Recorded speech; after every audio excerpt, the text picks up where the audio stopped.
네, 오늘 시장 한번 돌아보고 내일은 어떻게 대응하는 것이 좋을지 저희 멘토로부터 직접 들어보는 내일장 멘토링 시간이고요. 자, 오늘은 SK증권영업 PIB센터 이재광 이사 화상 연결되어 있습니다. 이사님 안녕하세요. 네, 안녕하십니까. 네, 자 오늘 시장 한번 돌아봐 주시고요. 내일 투자 전략까지 한 번에 정리해 주시죠. 네. 절기상으로 지금은 이제 완연한 봄입니다. 이미 춘분도 지났고요. 이제 밤의 길이보다 낮의 길이가 이미 더 길다는 말씀 드렸죠. 그런데 주식시장은 아주 짜릿짜릿합니다. 하루하루 급변동하는 그런 장세가 연일 펼쳐지고 있고요. 그리고 장중에 굵직굵직한 이슈들이 너무 많기 때문에, 쇼킹한 뉴스들이 너무 많기 때문에 이 뉴스들로 인해 시장이 급변동하는 그런 모습입니다. 자, 피할 수 없는 것은 즐겨라 하는 우리 격언이 있습니다. 주식시장도 예외가 아니지 않나 생각이 됩니다.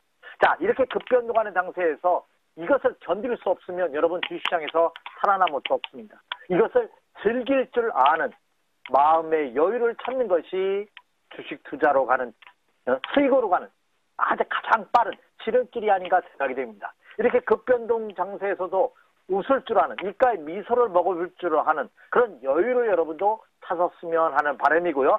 맨 마지막에 이 방송 그렇게 여유를 찾을 수 있는 해답을 제가 제시해드리도록 하겠습니다. 자, 지난 금요일에 이어서 월요일장 오늘도 여러분을 찾아뵙습니다. 월요일장 여러분을 찾아뵌 것이 한 1년여 만인가요? 이렇게 생각이 됩니다. 사실 월요일장 저 좋아합니다. 왜? 한 주간의 시작이기 때문에 한 주간의 흐름을 평가할 수 있다는 측면에서 굉장히 중요한 날인가 아닌가 생각이 됩니다. 지난 금요일 마감 방송을 통해서도 말씀드렸어요. 이미 추세는 이탈했다. 그 전략에는 변함이 없습니다. 물론 오늘장 코스피 시장은 20포인트 상승했죠. 0.84%가 상승하면서 2437포인트로 제가 제시해드렸던 추세 이탈선을 다 회복하는 그런 모습을 보였습니다.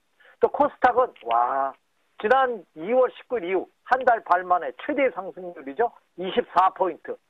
상승률이 2.89%가 급등하면서 853포인트에 안착하는 그런 기염을 토했습니다. 그러나 오늘장의 상승은 상승이라고 말하기에는 어렵습니다. 말 그대로 반등이 아닌가 생각이 됩니다. 따라서 오늘장은 급락에 따른 반등 국면이 아닌가 생각이 됩니다. 설사 오늘장 하락했다 하더라도 내일장에서는 반등이 예상되고 있지 않나 생각이 됩니다. 자, 지난 주말 목요일과 금요일장 뉴욕 증시는 이틀 동안 무려 5% 가까운 다우존스 공업지수 기준으로 볼 때 급락했습니다. 하락 포인트가 1100포인트가 육박합니다. 이렇게 급락했기 때문에 뉴욕 증시도 오늘장 반등입니다. 그 반등의 폭이 얼마가 될지는 모릅니다. 그래서 지금 미국 나스닥 선물시장이 지금 현재 72포인트 폭등을 보이고 있습니다. 그 여파가 국내 시장의 반등으로 이어진 것이 아닌가 생각이 됩니다. 하지만 이것이 상승으로 전환되기까지는 아직 확인되지 않았다. 그래서 급락에 따른 반등장이다 하는 말씀을 다시 한번 확인시켜 드립니다. 그리고 우리나라 국내 시장의 경우는 미국 시장이 반등할 걸 예상하고서 미리 선반영된 그런 가능성이 높다 이렇게 말씀을 드리고요. 오늘 코스피 코스닥 시장 모두에 언급해드린 바와 같이 혼돈된 장세가 국내 시장 그대로 적용되는 그런 모습이죠. 코스피 코스닥 양대 시장이 모두 상승했습니다만 기관 외국인 이런 세력들은요 혼돈된 그런 모습을 보였죠. 코스피 시장에서는 개인 투자가들과 국내 기관 투자가들이 매수에 가담했습니다만 코스닥 시장에서는 오히려 외국인과 국내 기관 투자가들이 매수에 가담하는 그런 모습을 보였습니다. 특히 지난 주말에 가장 뜨거운 이슈가 철강 관세, 한국산 철강에 대해서 미국이 보복 관세를 부여하지 않는다, 면제시켜준다 하는 것이 가장 큰 이슈였죠. 그로 인해서 철강주들이 금일장에서 반등을 강하게 줬고요. 또 지난주 급락했던 제약과 일부 바이오 관련주들이 반등에 성공하는 그런 모습을 보였습니다. 그리고 이제 본격적인 남북 협상을 앞두고 있는 시점이기 때문에 남북 경영 관련주들도 소폭 반등에 성공하는 그런 모습을 보였습니다.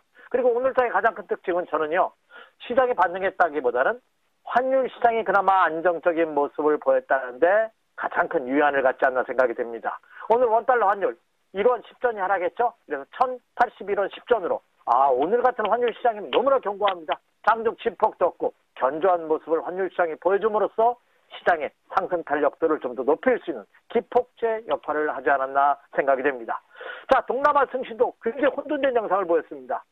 일본 시장은 오전장 내내 하락하다가 오후장 들어서 급상승 반전해줌으로써 일본 시장도 반등에 성공하는 모습을 보였습니다만, 그러나 중국 시장은 지난주의 하락을 그대로 이어가는 그런 모습을 보였습니다. 특히 중국 시장은요.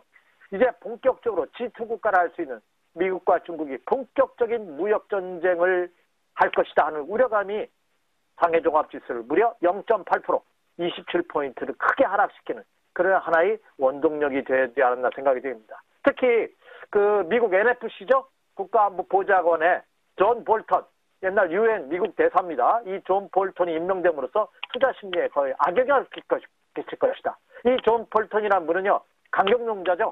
중국이라든지 이란, 북한에 대해서 절대적인 강경 의견을 어필하고 있기 때문에 이로 인해서 오히려 무역 전쟁이 더 활성화될지도 모른다 하는 우려감이 제기되고 있는 그런 모습입니다. 물론 참 대단합니다. 그 지난주에 트럼프 대통령이 중국의 보복 관세를 행정명령을 서명을 했는데 사실 그것은 행정명령이 아니다 하는 뉴스가 전해지고 있죠. 미국은 통상적으로 트럼프 대통령이 하는 명령에는 5가지가 있다고 합니다.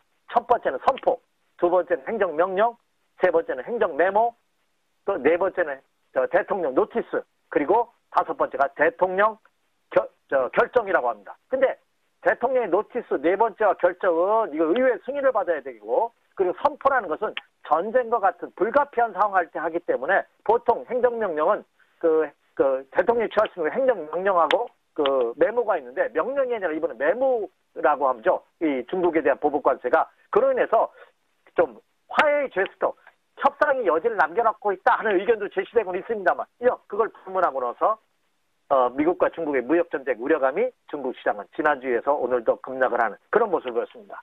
이번 주에도 굉장히 굵직굵직한 이슈들이 굉장히 많습니다. 특히 오늘 밤부터 내일 새벽에 열리는 미국을 좌지우지하는, 그렇죠? 제롬 파월 연준 의장뿐만 아니라 각 연준의 총재들도 발언권이 굉장히 크죠. 특히 오늘 밤에는 뉴욕 윌리엄 더들리 뉴욕 연방은행 총재의 연설이 있고요. 그리고 로레타 메스터 클레브랜드 연준 총재의 의견이 있습니다. 그 중에서도 이 뉴욕 연방은행 총재의 발언권이 굉장히 큽니다. 그런데 이 더들리 총재가 그동안 관세 부과는 미국의 물가 상승을 초래할 가능성이 높기 때문에 오히려 이거는 신중하게 접근해야 된다는 논리를 이때까지 폈는데, 과연 오늘 밤에도 그 전략에는 변함이 없는지 여러분 같이 체크해봐야 되고요. 그리고 29일 날은 한국의 조명윤 통일부 장관하고 북한의 이선균 조평통 위원장이 판문점에서 회담을 합니다. 과연 아주 실효성이 높은 그런 회담 성과를 유추해낼 수 있을지 한번 체크해봐야 되고요. 그리고 29일에는 이 연준이 주시하고 있는 중요한 지표가 발표됩니다. 개인 소득과 그리고 개인 소비 지출이죠. PCE라는 가치 지표가 발표가 되는데, 과연 연준의 금리 인상에 결정적인 영향을 주고 있는 이 지표의 움직임 한번 체크해 보시기 바라고요. 그리고 30일 날은 성금요일입니다. 휴장입니다. 그리고 기독교 국가도 휴장이기 때문에 이번 주에도 굉장히 혼돈된 시장 양상이 글로벌 시장에서 예상되고 있기 때문에 투자자들의 관심이 요구되고 있다, 이렇게 말씀드립니다. 결론입니다. 제가 지난주에 분석은 머리로, 매매는 눈으로 하라 하는 말씀 드렸습니다. 단순하게 눈으로 하십시오. 근데 지금의 눈으로 본다면 국내 시장 아직도 상승 전환이 아닙니다. 오늘의 반등은 급락했다는 자율적인 반등 이상의 의미가 없다. 그래서 추세가 이미 이탈한 국면에서의 반등이기 때문에 이 반등은 매도의 반등이다 하는 점에는 변함이 없습니다. 그래서 지금은 급락에 따라서 단기 매매 이외에는 제한이 없고요. 이 단기 매매는 초보 투자자들이 할 상황이 아닙니다. 그래서 지금 장은 현금 비중을 늘려가면서 하락시 매도할 필요는 없지만 반등 시 현금 비중을 좀 확보하는 그런 매매 전략이 요구되고 있는 그런 시점이다. 역시 보수적인 관점이 요구되고 있다. 이렇게 말씀을 드립니다. 네, 알겠습니다. 개인 투자자분들에게 꼭 필요한 이야기가 아닐까 싶습니다. 지금의 상승은 매도할 수 있는 타이밍이다라는 이야기까지 전해주셨어요. SK증권 영업부 PIB센터 이재광 이사와 함께 이야기 나눠봤습니다. 오늘 말씀 고맙습니다. 네, 감사합니다. 자, 저희 마감 전략 A+ 2부도 여기서 인사드리겠습니다. 저희는 내일 오후 3시에 찾아뵙겠습니다. 시청해주신 여러분 고맙습니다.